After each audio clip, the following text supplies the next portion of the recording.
Assalamualaikum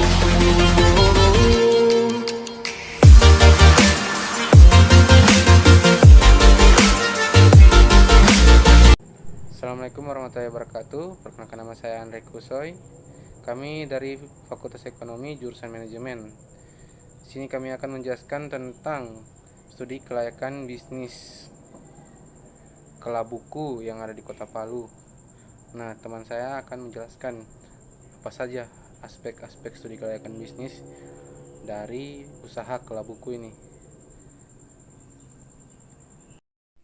Assalamualaikum warahmatullahi wabarakatuh. Di sini saya akan menjelaskan usaha yang kami teliti adalah Kelabu. Langsung saja ke bab 1, yaitu profil usaha. Nama unit usaha ini yaitu Kelabu, bergerak di bidang pengolahan tepung labu kuning sebagai bahan baku utama, lalu diolah menjadi keripik. Usaha ini telah berdiri sejak 9 bulan yang lalu, tepatnya pada 24 Mei 2019. Yaitu ownernya bernama Randi Setiansa yang masih menjadi mahasiswa Universitas Tadulako. Home industri ini beralamat di Jalan Trans Sulawesi KM 9 nomor 29. Kita akan melanjutkan bab kedua, aspek marketing. Segmentasi pasar terbagi 3 komponen utama, yaitu segmenting merupakan tindakan mengklarifikasi pasar dalam kelompok-kelompok berbagai kategori atau proses membagi pasar dalam kelompok-kelompok kecil berdasarkan karakteristik yang memiliki nilai. Yang kedua adalah targeting, merupakan tindakan menilai ketertarikan atau minat beragam segmen pasar, kemudian menentukan segmen pasar yang mana akan Anda jadikan target pasar. Yang ketiga, positioning, merupakan upaya untuk mendapatkan posisi produk.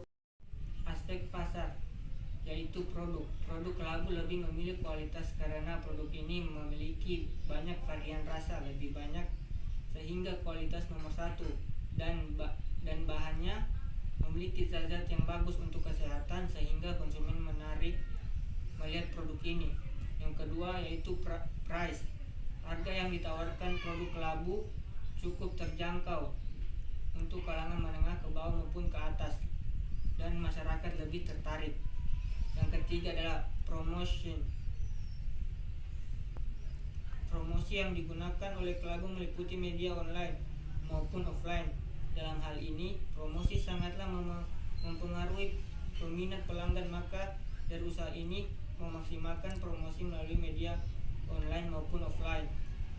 Yang keempat yaitu place, tempat penjualan merupakan salah satu aspek penting yang perlu diperhatikan guna menarik perhatian konsumen. Yang kelima, people atau sumber daya manusia adalah aset utama dalam industri produk dan jasa. People yang dimaksud pada usaha ini adalah karyawan atau tenaga kerja. Usaha ini masih dikelola oleh pemilik usaha sendiri. Yang berikutnya yang keenam, proses yang dimaksud di sini adalah bagaimana home industry ini mengelola produk dan bahan mentah sampai dikemas dalam bentuk semenarik mungkin. Yang ketujuh, physical evidence, desain tempat yang rapi dan higienis agar pelanggan lebih tertarik untuk membeli. Rencana kedepannya pemilik akan membuka gerai yang mempunyai suasana ciri khas Kota Palu. Bab 5, aspek keuangan, sumber dana yang diperoleh untuk menjalankan usaha ini. Dibutuhkan dana sebagai modal awal. Modal tersebut digunakan untuk membeli peralatan, pembelian bahan baku dan bahan penolong. Modal awal pendirian usaha Kelabu ini yaitu Rp1.882.750, di mana modal tersebut terdiri dari modal bahan baku dan bahan penolong sebesar Rp62.750, tambah modal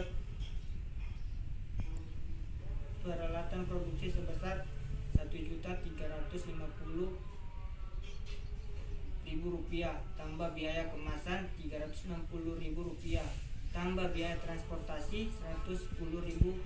Modal tersebut berasal dari modal pemilik dan orang tua. Bab ke-6 aspek ekonomi, sosial dan politik. Aspek ekonomi yaitu satu, memberikan kesempatan kerja bagi masyarakat. Kedua, menggunakan sumber daya lokal. Ketiga, menghasilkan dan menghemat devisa. Keempat, menumbuhkan industri lain. Yang kelima, turut menyediakan kebutuhan konsumen dalam negeri sesuai dengan kemampuan. Dan yang terakhir, keenam, menambah pendapatan nasional. Untuk aspek sosialnya sendiri, tujuan utama perusahaan adalah untuk memperoleh keuntungan yang sebesar-besarnya. Namun demikian, perusahaan ini tidak dapat hidup sendiri. Perusahaan hidup bersama-sama dengan komponen lain. Salah satunya komponen lain yang dimaksud adalah lembaga sosial, sehingga dalam rangka kesinambungan tadi, hendaknya perusahaan memiliki tanggung jawab sosial. Dan aspek politiknya yaitu adanya isu, rumor, spekulasi yang timbul akibat kondisi politik yang diciptakan pemerintah akan mempengaruhi peminat dan penawaran suatu produk, baik itu barang maupun jasa. Bab 7 aspek lingkungan industri. Ada 4, yaitu persaingan industri. Yang kedua, kekuatan dan penawaran pembeli. Yang ketiga yaitu bentuk barang subsidi. Dan yang keempat atau yang terakhir adalah kekuatan supplier. Bab 8 adalah aspek lingkungan hidup. Dampak sosial usaha. Pada pakar lingkungan sangat mengkhawatirkan adanya suatu usaha yang didirikan akan merusak lingkungan, termasuk tatanan kehidupan masyarakat akan mengalami perubahan dengan adanya usaha atau pabrik yang didirikan. Pelaku studi harus membuat prediksi sebelum usaha itu ada. Dampak sosial yang sering muncul adalah ketidakpuasan dari masyarakat di sekitar lokasi, baik mengenai kompetensi yang mereka terima ataupun adanya kecemburuan kepada tenaga kerja asing yang akan datang. Bab 9 yang terakhir adalah penutup. Kesimpulannya, kami menyimpulkan bahwa usaha kelabu ini mempunyai kelayakan bisnis dari aspek apa saja untuk kedepannya lebih baik. Dan untuk sarannya sendiri, kedepannya usaha ini menjadi salah satu roda ekonomi terbesar di Indonesia dengan meningkat kualitas dan kepercayaan. Mungkin itu saja dari kelompok kami untuk mengenai usaha kelabu ini. Lebih dan kurangnya mohon maaf. Assalamualaikum warahmatullahi wabarakatuh.